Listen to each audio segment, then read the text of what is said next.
मैं झूठ बोल रहा हूँ, इस चीज़ के लिए मैं आपसे माफ़ी मांगता हूँ। ये कोई भी आसान स्टेप्स नहीं होने वाले हैं, ये कोई इजी वे नहीं होने वाला है। ये हो करना मुश्किल होगा लेकिन नामुमकिन नहीं।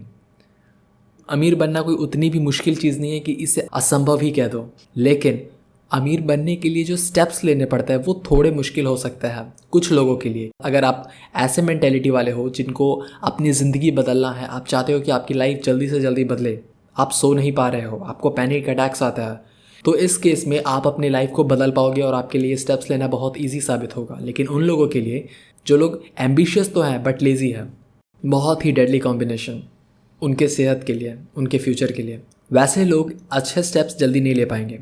वो लोगों को स्टेप्स पता होते हैं पर उनके लिए वो स्टेप्स लेना इतना बड़ा काम होता है, इतना मुश्किल काम होता है कि वो इसे कभी कर ही नहीं पाते। मैं आपको एक छोटी सी कहानी बताने वाला हूँ जिससे आप शायद समझ जाओगे कि पैसे और पावर की क्या ताकत होती है। मैं रिसेंटली बहुत समय से चैनल पे इनएक्टिव हूँ। मेरे लाइफ में करीब इन कुछ 6 महीनों के अंदर बहुत कुछ चेंज हुआ है।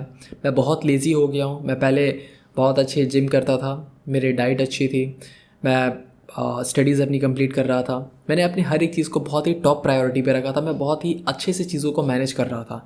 इवन दो मेरा कोई सर्कल भी नहीं है, फ्रेंड सर्कल। ऐसा नहीं कि फ्रेंड सर्कल्स नहीं है, बट आपको ये चीज़ रियलाइज़ हो जाती है कि दोस्त उतने काम नहीं आते।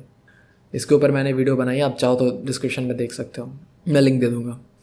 अब हम लोग बैक टू द प्रेजेंट पे आता है, जहाँ पर मैंने कल जा कर के जिम ज्वाइन करने का डिसीजन लिया। मैं जिम गया फॉर द इंक्वायरी के लिए, जहाँ पर मैंने उनसे बात की कि वो क्या उनका मेंबरशिप कैसा चल रहा है, मंथली ईयरली प्लान्स वगैरह मैं जान रहा था। तो जिससे मेरी बात हो रही थी वो एक पर्सन थे जो वहाँ काम करते थे, तो उनके से मेरी अच्छे से बात नहीं हो पा रही थी। मतलब मैं थोड़े पैसे कम कराना चाह रहा था, मनी प्रॉब्लम। तो मैं इंतज़ार कर रहा था जिनसे मैंने बात की थी उनके आने का, और वो थे उस जिम के owner. Owner in the sense ऐसा आप मत समझना कि वो जिम को सिर्फ इस वे में ओन करते थे कि उन्होंने जिम को रेंट पर लिया था, वहाँ पर उन्होंने अपने टूल्स रखे थे, नहीं है, वहाँ पर उन्होंने अपने इक्विपमेंट्स रखे थे, ऐसा कुछ नहीं था। वो ज़मीन भी, वो लैंड भी वही ओन करते थे, वो बिल्डिंग भी उन्होंने ही बनवाई थी, वो जिम भी उन्होंने ही बनवाया था, और वो इस इलाके का सबसे लग्जरी जिम आता है।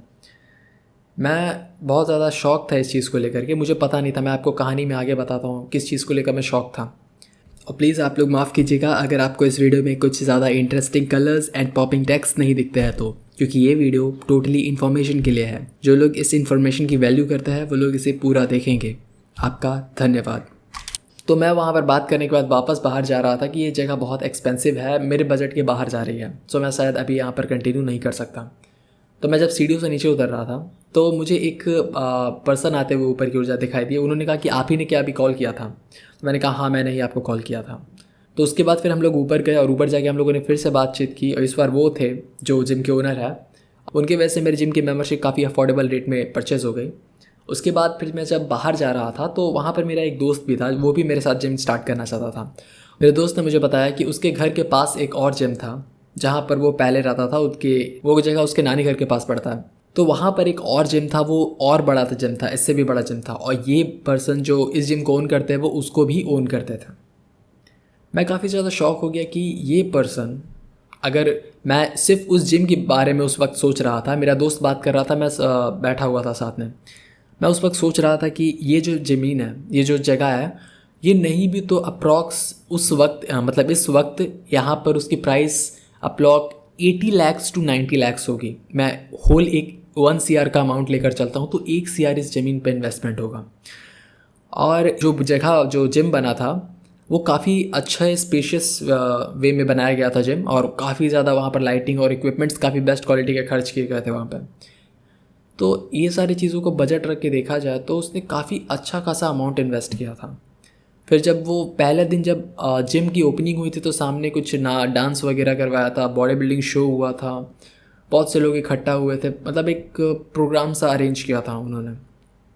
ये सारी चीज़ें देखने के बाद मैं एक चीज़ सोच रहा था कि इस पर्सन के पास इतना पैसा होगा, अच्छे खासे करोड़ में अमाउंट होंगे इसके पास, फिर भी वो जिस वे में मेरे दोस्त से बात कर रहा था, इससे पता चलता है कि क्यों मारवाड़ी लोग ही बिज़नेस को लंबा खींच पाते हैं। मैं यहाँ पर आपको डिसिप्लिन के बारे में शायद ना बता पाऊँ, इसके लिए मुझे माफ़ कीजिएगा कि आपको क्या डिसिप्लिन चाहिए अपने लाइफ में वेल्दी बनने के लिए, पर मैं आपको यहाँ पर वो एक जेन्युइन चीज़ बताने वाला हूँ जिसमें आप बहुत ज़्यादा गलती करोगे, एंड दैट इज़ ईगो।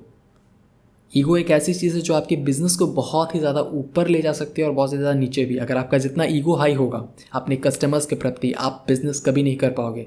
माफ़ कीजिएगा, लेकिन ये फील्ड आपके लिए नहीं है। आप अच्छे से अच्छे व्यापारी को देख लो, वो हमेशा कोशिश करेगा कि अपने कस्टमर को जितने ज़्यादा से ज़्यादा सेटिस्फाई करके रख सके।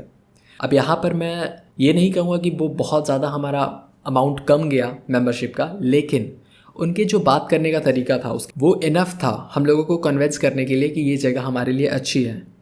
इसी के विपरीत जो उनके कर्मचारी हम लोग से बात कर रहे थे उनके आने से पहले, शायद वो लोग हम लोगों को मेंबरशिप लेने के लिए एडमायर नहीं करते उतना ज़्यादा, और किया भी नहीं था उन लोगों ने।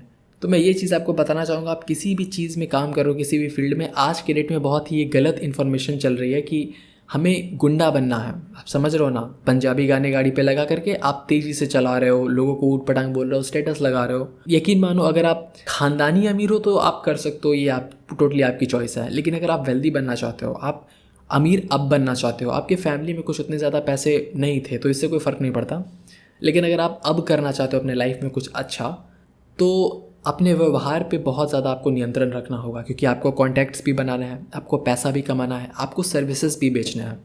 ये मैंने ऑफलाइन बिजनेसेस का बस एक एग्जांपल लिया था, क्योंकि आप तो कुछ ऐसा ही कर रहे होगे ना जो कि आपके लिए इम्पॉर्टेंट हो सकता है आप ऑनलाइन बिजनेस कर रहे हो। ये ऑनलाइन बिजनेस से मुझे एक बात याद आती है, एक यूट्यूबर है चैट टैग, आप उसको जानते होगे। ऑफलाइन हाल ही में उसने शायद एक लाइब्रेरी बनाने का डिसीजन लिया है। उसने ये वीडियो में ये बताया था कि लाइब्रेरी बनाने के पीछे उसका रीज़न ये था कि यूट्यूब चला करके पैसा तो कमा लिए, मैंने ऑनलाइन अपने कोर्सेज सेल करके अपने बिज़नेस के द्वारा पैसा बना लिए, लेकिन वो जो एक ऑफलाइन रिस्पेक्ट होती है ना, वो नहीं बना पाया।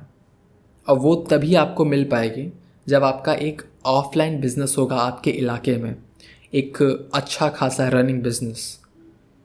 आप जितने भी ओनर्स को देख लो जिनका शॉप बहुत तेज़ी से चलता हो, कोई किसी पार्ट सप्लायर हो, कोई मैकेनिक हो, कोई भी, जिनके यहाँ पर बहुत ज़्यादा कस्टमर्स आते हैं, चाहे राशन की दुकान ही क्यों ना हो, जहाँ पर बहुत कस्टमर्स आते हो बहुत ज़्यादा, तो वैसी जगहों पे आप हमेशा जो ओनर का व्यवहार होगा ना, आप बहुत अच्छा पाओगे, बहुत अच्छा। अगर कोई नॉर्मल सी लोकल सी शॉप है जो अच्छी चल रही है मजबूरी की वजह से लोगों के, कि आसपास कोई और शॉप नहीं है तो लोग वहाँ से सामान लेता है, तो वैसी शॉप के में भले हो सकता है अकड़ हो, लेकिन वो अगर उनके कस्टमर को अगर कोई दूसरा ऑप्शन दिख जाए जो उनसे अच्छा हो तो उनके कस्टमर चले जाएंगे।